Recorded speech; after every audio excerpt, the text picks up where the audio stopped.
So we'll move on to topic number 2, and this was one of Eric's ideas for topics. How to manage space so you can enjoy your collection. So again, this kind of goes back with being selective, but how do you guys manage your space? I mean, I know that we're all limited, some of us more than others, of what we can do. So how do you determine what's going to go in your space? Let's go around and talk about it. Eric, you start. Oh, going this way. All right. It's your topic, dude. Yeah, it's your topic. We'll let you go first. It's the price. The prices are so high, it keeps me from buying. No, I'm just kidding. Yeah, there you go. All right. So for the most part, my collection, I like the way it looks, and I don't want to like change things as of now. I might in the future. I don't know. Like it goes back to these prices. I don't know. I'm a little scared to do it. But yeah, for me, it's not just about the piece. I like how everything looks together. So like on my shelves, I have 2 statues per shelf. Those 2 to me have to look good together. And then everything as a whole has to look good together for me. It's not just about just one statue looking good to me. So for that reason alone, it's hard for me to change my collection behind me. But most recently I added the 2 pedestals. And those, to me, I don't care what goes there. So as of right now, the 2 pieces on the side of the cabinets will be revolving to where I'll constantly change those pieces out. I also have another section on the other side of my wall here where Joker is. That's another revolving piece to me that will come and go. Can I interrupt you I want to interrupt you just for a second. Since Eric's talking about this, if you haven't checked out, he's the recent featured collector. So after this show's over, if you haven't seen Eric's collection, please do me a favor and check out that video, because then you get kind of an idea what he's talking about.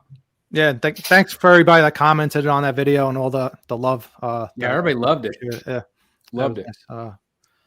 And then I might in the future expand a little bit over to where my Batman Sanity is, so I could fit a piece over there. So we're already at like 1, 2, 4 pieces that I can keep, it rotating. So I think it's good to have pieces that you really love that maybe, you hold on to for a little bit longer, and then keep certain pieces that you don't have so much of an attachment to, and you can maybe, swap them out every year or so.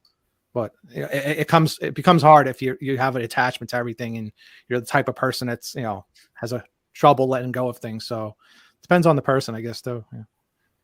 Yeah, I can see that being like the biggest issue is just whenever, I hear collectors all the time say, Chris, I've never, ever sold a piece, and I never will. Because that to me would be very stressful. Yeah. For space, There's some because that's what brought this up. There's some collectors that just go into this like full force, and they'll just buy out their whole entire room and fill up their whole room within a year. And it's like, okay, well, now where do I go from here? It's like, am I done collecting, or what do I do? So. Now, I do want to ask you, Eric, what are you going to put in the space when you sell me Batman Sanity? So like, what's going to go in that space? See, for example, there's always space somewhere.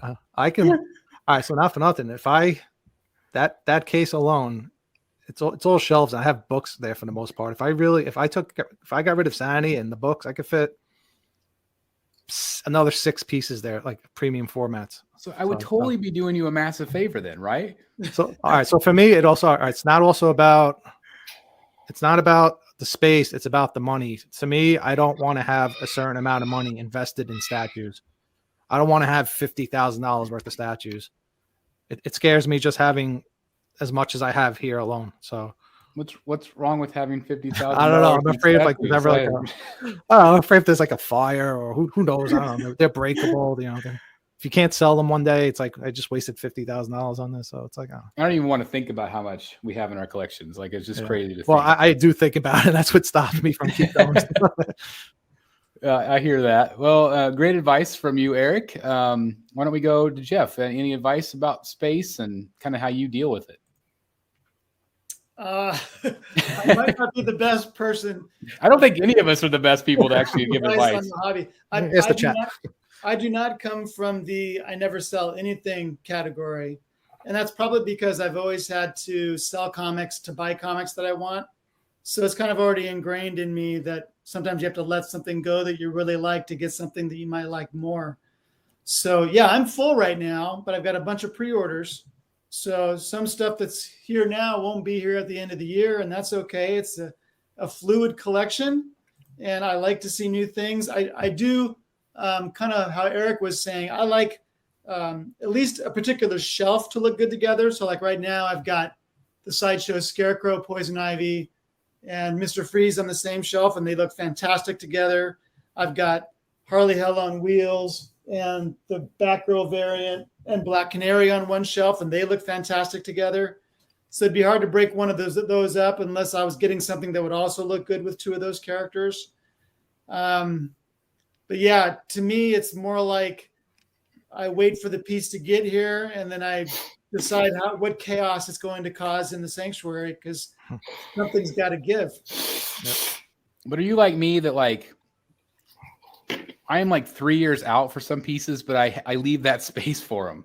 No, you know, and that's my problem is I've got all these empty spaces because I know in my mind where they're going to go. Yeah, but no, I don't leave any space at all. You don't have that luxury.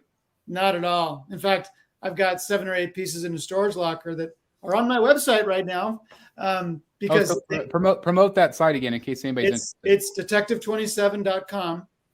And yeah, anything I can't fit is for sale, whether I like it or not. There you go. Well, and sometimes that's a little bittersweet, right? Oh yeah, for sure. Yeah. How about you, Jeff? What is your space issues that you have, and how do you deal with them? Oh, I have no advice for anyone on this. I mean, my stuff is, I've got lucky enough to have 2 rooms down here in the basement, and it's kind of a. Well, you just sold everything behind you and redid everything behind you. So that was a big major step. Yeah. Yeah. That, after selling those, I could let go of any of this other stuff and be okay with it. I was going to say, I think you kind of have to be that way. Was it kind of a weight off your shoulders a little bit? Yeah. Or do you miss them? Do you miss those pieces? I really don't miss them.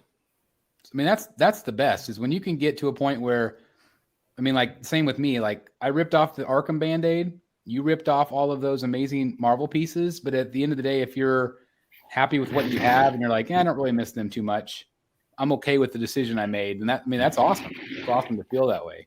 And sometimes you just have to do it to make room for other stuff. Yeah. I mean, it was cool. It probably would have been a smarter investment to have held on to them because of how small the editions were. But there was nowhere else to put them. There was nowhere to put what I wanted to get. So it seemed like a smart thing to do is to let them go.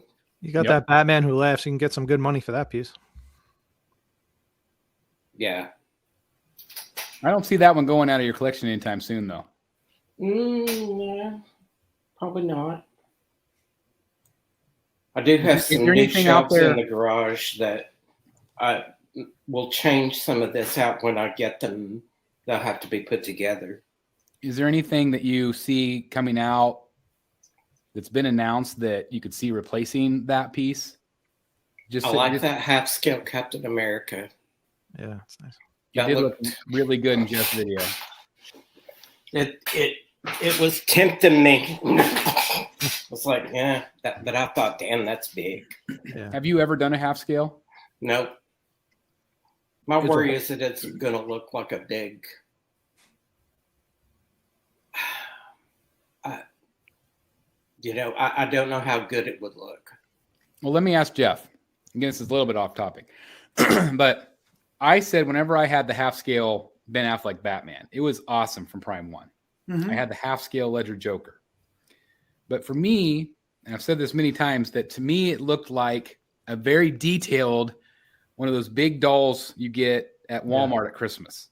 That's how I see them too. Yeah. They, those big giant Batman, Supermans or whatever, obviously a lot more detailed. That's the feel that I got, even though it was incredibly detailed and textured and it looked great. From which piece? That was the Prime 1 Batfleck, half Oh. scale. Yeah, I'm looking at it right now. Oh, half scale. Half Gotcha. scale. Gotcha. Half scale is totally different than the third. Like it's just night and day different the way I felt about it. Right. I like the idea of a half scale, but what was your impression when you saw the Captain America? Did you get that big doll vibe, or did you get more of like, this is just a really cool statue? What did you think of? I mean, as a quarter scale collector, what did you think of that scale? Just what vibe did you get from it? I didn't get a big doll vibe. It was a little awkward because they put it on a pedestal that was like I couldn't Too believe small. that. yeah. I know it was why. like- it was Why like would they do 4 that? feet tall. So I'm looking up at this thing. Yeah, so it's kind of weird. Well, let's compare it to the 1/3 scale Batfleck. It's 7 inches taller than the Justice League Batfleck. So it's not an extraordinary jump from that piece. But no, I didn't get. I've gotten that feeling from other half scale pieces, but not really from the Captain America. Maybe it's because of the battle damage and the blood on his face and stuff like that you wouldn't see on a doll at Kmart. And the pose seemed to help. I with was that. just going to say that. Like, I feel like with my Prime 1 pieces, they were literally just arms straight down, legs straight down, not Yeah. really any pose. Whereas Yeah. the Captain America, you have some action to him. And a lot of texturing. Yeah, which I think helps tremendously. Yeah. Yeah, no, I think people who get that piece are going to be really happy, especially for the price. I mean, a half scale for $2,200, that's pretty darn good these days. Yeah, when you think you're like 1/3 scale is getting close to that. Yeah. Remember they kind of said 3,000. Everybody went, oh Yeah. my God. And they said, no, it's 2,200. Yeah. We should do that with every That statue. was smart because Yeah. they caught him back. You know, they reeled him back in. They did. And that was very, very smart. I think that they were testing the waters Yeah. for sure. How about you, Matt? Like when it comes to space, kind of how do you deal with it? You just have the one room. Are you in your basement? Yeah, I'm in a finished basement area, and it's kind of like an everything rental space for me right now. I was out of room 20 statues ago. Yep. Yeah. Yep. That sounds about right. I found ways. I actually removed a couch from my room, and I Who added. needs to sit down? Yeah. Well, I had another chair, so I'm like, I only need one, and we're good. And nobody really comes down here but me, so my paths are fairly narrow. So I just kind of find ways to bring things in, even though I don't have space. But I also, when I pre-order stuff, I try to envision, I don't leave empty spaces, but I envision where I can move one thing to another spot, because I am that guy who doesn't sell anything. Yep. I've sold one piece ever, and I don't plan on selling anything I have right now. So I buy things for the long end game. So I just try to envision where can it all go, and I'm trying to not pack anything away. So I'm kind of at that point right now where my pre-order list is pretty much my end game for statue wise. That's what I was just going to ask. Like, are you there then? I mean, if you have no room, are you there? Well, that's been my issue. My pre-order list has changed in the last 6 months about 30 times. Yeah. So I just kind of keep editing that to find ways to make space that I don't have. So let's say that this is 2 years from now. You've completed your pre-order list. Mhm. You have no more space, but then 3 more incredible pieces show up that you're like, I have to have those. Will you sell at that point? What's going to give? Something's got to give. So that's going to depend on the size of the piece. Okay. I've already calculated a few spots. So I'll just hang a shelf. Okay.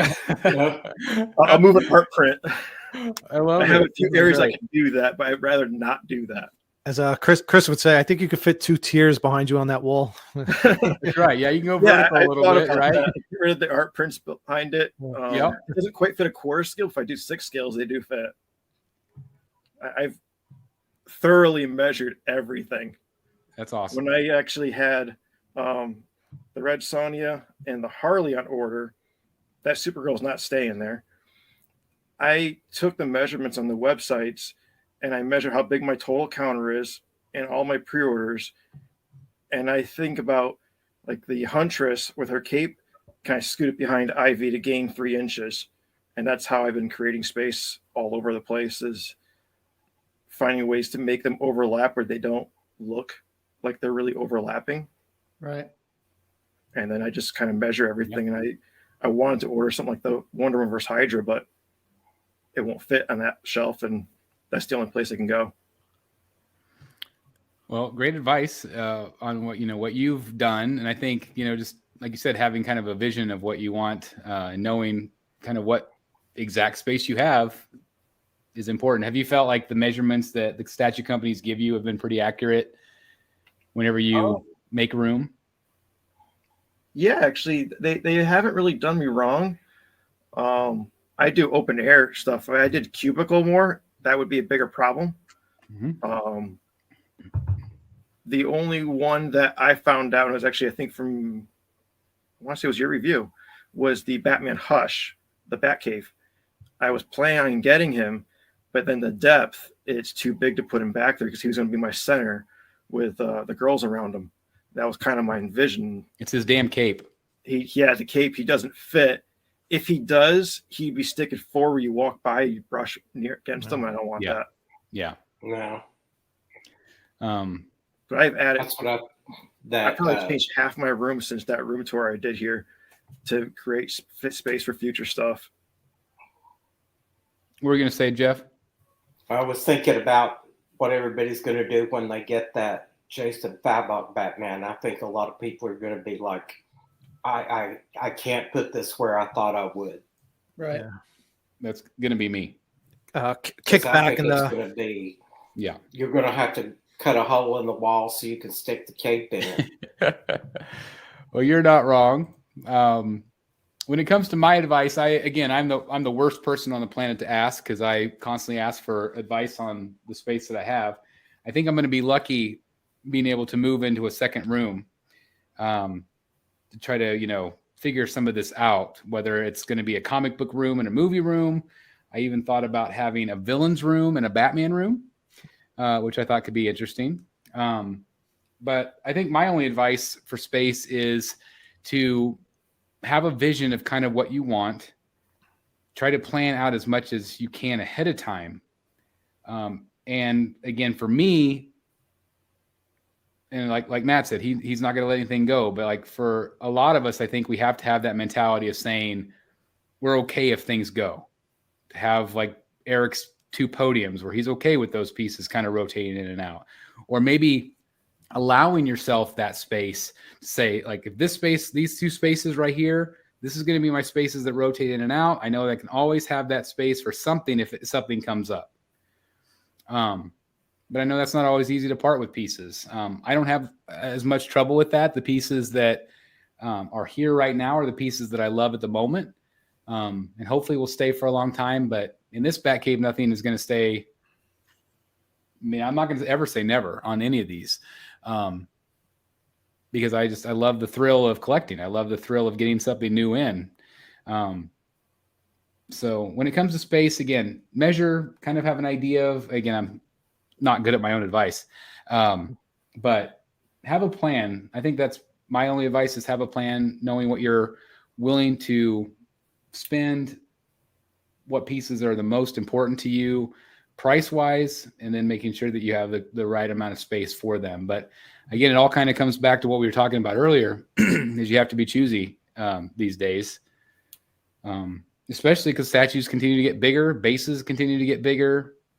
Whether you're, Jeff Morrison collecting 1/3 and all of a sudden, maybe I'll get a half scale. I mean, that's going to change things for him. Like it's, being able to adjust and, I don't know, being able to improvise. I think customizable shelves help, just being able to change things out or move this piece, or like Matt was saying, I'm going to add this shelf. I might take down art prints. I might do this and that. Having that kind of in the back of your head, I don't know.